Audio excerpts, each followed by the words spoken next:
Hello friends, आपका Sakshi Singh TET and C TET coaching classes में स्वागत है। हम आपको यूपी टेट के पर्यावरण अध्ययन के विषय में बताएंगे। कल हम आपको पारिस्थितिक तंत्र के प्रकार बताए थे। आज हम आपको पारिस्थितिक तंत्र के घटक के विषय में चर्चा करेंगे। पारिस्थितिक तंत्र के घटक दो प्रकार के होते हैं, जैविक घटक और अजैविक घटक। जैविक घटक वे होते हैं जिसमें जीवन पाया जाता है, जो सजीव होते हैं। जैविक घटक के अंतर्गत निम्नलिखित तीन प्रकार के आते हैं, जैसे उत्पादक, उपभोक्ता और अपघटक। उत्पादक में हरे पौधे एवं शैवाल आते हैं, उपभोक्ता में जीव जंतु आते हैं और अपघटक में जीवाणु और कवक आते हैं। अजैविक घटक के अंतर्गत वे आते हैं जिसमें जीवन नहीं पाया जाता, अर्थात वो निर्जीव होते हैं, जैसे पर्वत, पठार, मैदान, मिट्टी, झील, नदी, डेल्टा, द्वीप, घाटी, ग्लेशियर, समुद्र और महासागर। दूसरा है कार्बनिक एवं अकार्बनिक। कार्बनिक और अकार्बनिक के अंतर्गत कार्बोहाइड्रेट, वसा, प्रोटीन, खनिज, विटामिन तत्व आते हैं। आइए चलते हैं, हम आपको जैविक घटक के बारे में चर्चा करते हैं। जैविक घटक में पहला उत्पादक आता है, जैसा कि मैंने आपको पहले बता दिया है। अब उत्पादक के अंतर्गत हरे पौधे एवं शैवाल को सम्मिलित किया जाता है।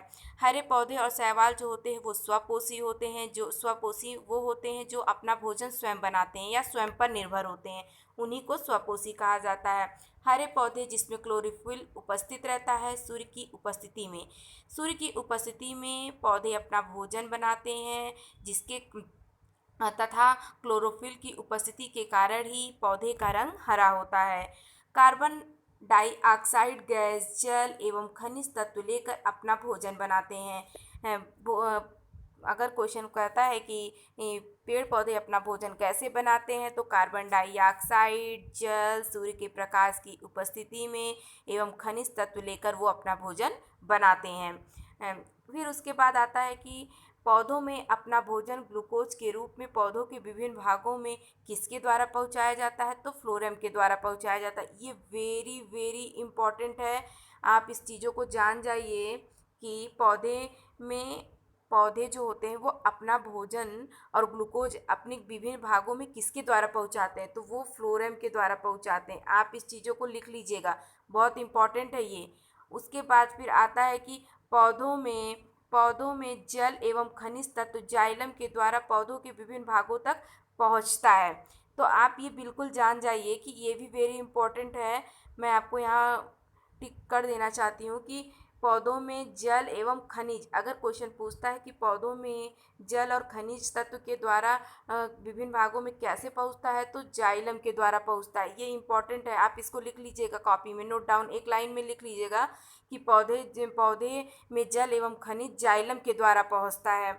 उसके बाद आइए हम आपको चलते हैं नेक्स्ट पे, उपभोक्ता। इस वर्ग में जीव जंतुओं को सम्मिलित किया जाता है। ऐसे जीव जो उत्पादक को अपना भोजन बनाते हैं उन्हें शाकाहारी उपभोक्ता कहा जाता है।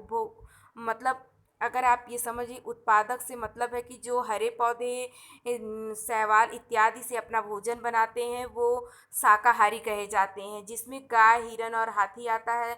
जैसा कि आप यहाँ पे देख रहे हैं कि जैसा कि आप ये देख रहे हैं कि यहाँ पर गाय है, हिरन है और हाथी है। आइए उसके बाद फिर क्या करते हैं, ऐसे ऐसे उपभोक्ता जो उपभोक्ता को ही अपना भोजन बनाते हैं। मतलब कहने का मतलब ये है कि जो गाय, हिरन और हाथी को अपना भोजन बनाते हैं उसके अंतर्गत शेर, सांप और चीता आते हैं। मतलब ये तीनों जो होते हैं, ये मतलब उपभोक्ता के आप ये कह सकते हैं कि जो उपभोक्ता में जो शाकाहारी उपभोक्ता आते हैं उन्हीं को अपना भोजन बना लेते हैं, वो मांसाहारी ही कहे जाते हैं। आते हैं हम नेक्स्ट पर। कुछ ऐसे उपभोक्ता होते हैं जो उत्पादक एवं उपभोक्ता दोनों पर निर्भर करते हैं, जो सर्वाहारी के अंतर्गत आते हैं। इसका सबसे अच्छा उदाहरण मनुष्य खुद है, क्योंकि हम बहुत से ऐसे मनुष्य हैं, मतलब बहुत से ऐसे लोग हैं, बहुत से ऐसे लोग हैं जो मांस भी खाते हैं और सब्जी वगैरह भी खाते हैं। कुछ ऐसे होते हैं जो सिर्फ सब्जी खाते हैं, मांस नहीं खाते, तो वो शाकाहारी के अंतर्गत आते हैं। लेकिन जो दोनों खाते हैं वो सर्वाहारी के अंतर्गत आते हैं। जैसे कुत्ता, बिल्ली, मनुष्य की बिल्ली देखिए, दूध भी तो बिल्ली पीती है, बट वो अगर उसको मांस भी मिलता है, जैसे चूहे का मांस, तो वो भी खाती है। तो इसलिए ये सर्वाहारी के अंतर्गत आती है। उपभोक्ता को 3 श्रेणियों में विभाजित किया गया। प्रथम श्रेणी के उपभोक्ता में कौन कौन आता है? तो प्रथम श्रेणी के उपभोक्ता में वो उत्पादक पर ही निर्भर करते हैं। उत्पादक पर मतलब जैसे